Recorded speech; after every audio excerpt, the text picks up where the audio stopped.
आज से लॉकडाउन का अगला चरण शुरू हो रहा है और केंद्र सरकार ने अपनी गाइडलाइंस भेजी हैं। केंद्र सरकार की गाइडलाइंस के मुताबिक जो केंद्र सरकार ने उसमें ढील देने के निर्णय लिए हैं, उसके मुताबिक दिल्ली सरकार ने ये निर्णय लिए हैं। अभी तक जितनी चीज़ें खोली जा चुकी हैं वो खुली रहेंगी। इसके अलावा बार्बर और सैलून की दुकानें खोलने का निर्णय लिया गया है। स्पा नहीं खोला जाएगा, अभी केवल बार्बर और सैलून की दुकानें खोली जा रही हैं। ऑटो, ई रिक्शा, ये जितने ग्रामीण सेवा, ये जितने व्हीकल्स हैं, इसमें एक दिक्कत आ रही थी। मान लीजिए हमने कहा भाई ऑटो में एक ही सवारी चलेगी एक बार में। अब एक परिवार से पति पत्नी और एक बच्चा अगर घर से निकले तो अब वो पति अलग ऑटो में बैठेगा, पत्नी अलग ऑटो में और बच्चा अलग ऑटो में। इसकी वजह से कई जगह से सुझाव आए थे कि ये थोड़ा सा इम्प्रैक्टिकल हो रहा है। तो चूंकि केंद्र सरकार ने भी इसके ऊपर कोई रेस्ट्रिक्शन नहीं रखा है, तो इस किस्म के रेस्ट्रिक्शन हम भी हटा रहे हैं।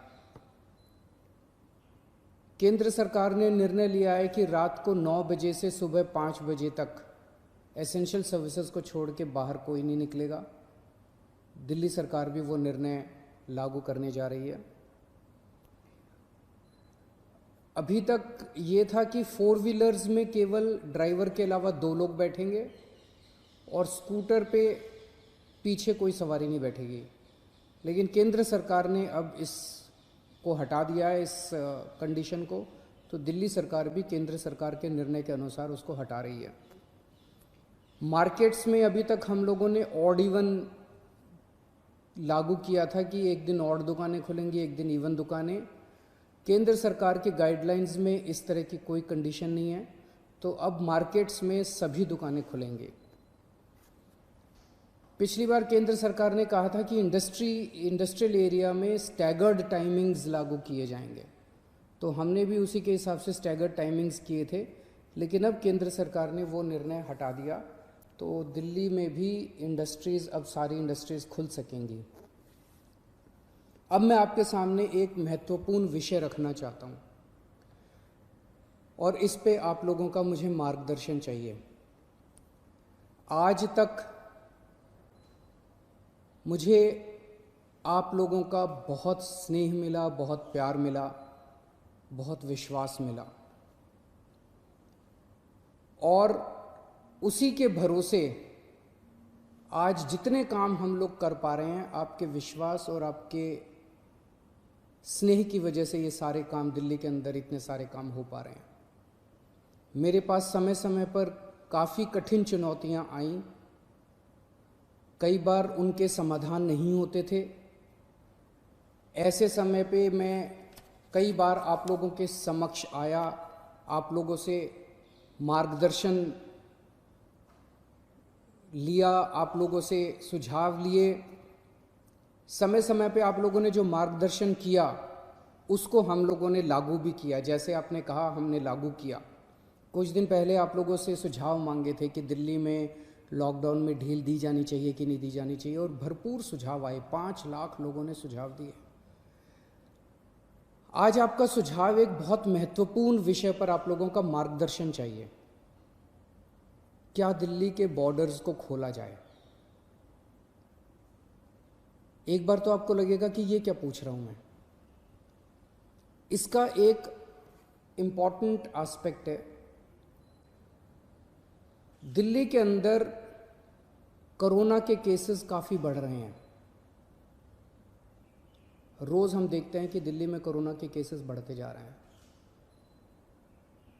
मैंने इसके बारे में कहा कि दिल्ली में कोरोना के केसेस बढ़ रहे हैं, ये चिंता का विषय तो है, लेकिन घबराने की ज़रूरत नहीं है। ये मैं इसलिए कह पाया क्योंकि दिल्ली के अंदर पिछले 5 सालों में आपकी सरकार ने दिल्ली के अस्पतालों में और स्वास्थ्य सेवाओं में खूब पैसा इन्वेस्ट किया है। खूब नए अस्पताल खोले, खूब नए बेड्स बनाए, खूब सारे आईसीयू खोले, खूब सारे मोहल्ला क्लिनिक बनाए, सारा इलाज मुफ्त कर दिया लोगों के लिए। पिछले 5 सालों के अंदर दिल्ली के अंदर अभूतपूर्व विकास हुआ है दिल्ली की स्वास्थ्य सेवाओं में।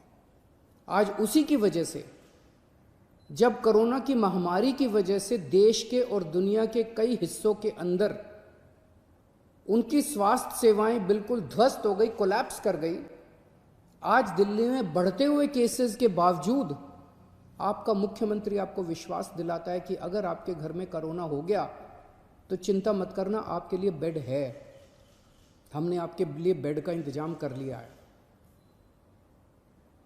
पिछले हफ्ते जब मैंने आप लोगों से बात की थी, अभी कुछ दिन पहले, मैंने आपको कहा था कि आज की, उस दिन मैंने कहा था 3-4 दिन पहले कि आज की डेट में दिल्ली में 2100 मरीज हैं, लेकिन 6600 बेड का इंतजाम है। और ये 9,500, 5 जून तक 9,500 बेड्स का इंतजाम हो जाएगा, 9,500 बेड्स। जबकि आज की डेट में मेरे ख्याल से 2300-2400 पेशेंट्स हैं आज। तो 2300-2400 पेशेंट्स के अगेंस्ट में हमारे 9,500 बेड्स का इंतजाम होगा। ये कौन से अस्पताल में कितने बेड खाली हैं, कितने वेंटिलेटर खाली हैं, एक तो है कि मैं वैसे ही हवा में बात कर लूँ, लेकिन अब आपको ऐप के ज़रिए भी ये पता चल जाएगा। ऐप तैयार हो चुका है, उसको कल लॉन्च कर रहे हैं, कल सुबह उसको लॉन्च करेंगे। आप उस ऐप को डाउनलोड कर लेना और आपको पता चल जाएगा कि किस अस्पताल के अंदर कितने बेड खाली हैं। और अगर आपके घर में कोरोना हो तो आप वहाँ जा सकते हैं। लेकिन अगर हमने बॉर्डर्स खोल दिए तो पूरे देश भर से लोग दिल्ली इलाज कराने के लिए आते हैं। क्यों आते हैं? 2 कारणों से दिल्ली आते हैं। एक कारण कि दिल्ली की स्वास्थ्य सेवाएं आज पूरे देश में किसी भी राज्य से या किसी भी शहर से सबसे ज़्यादा अच्छी हैं।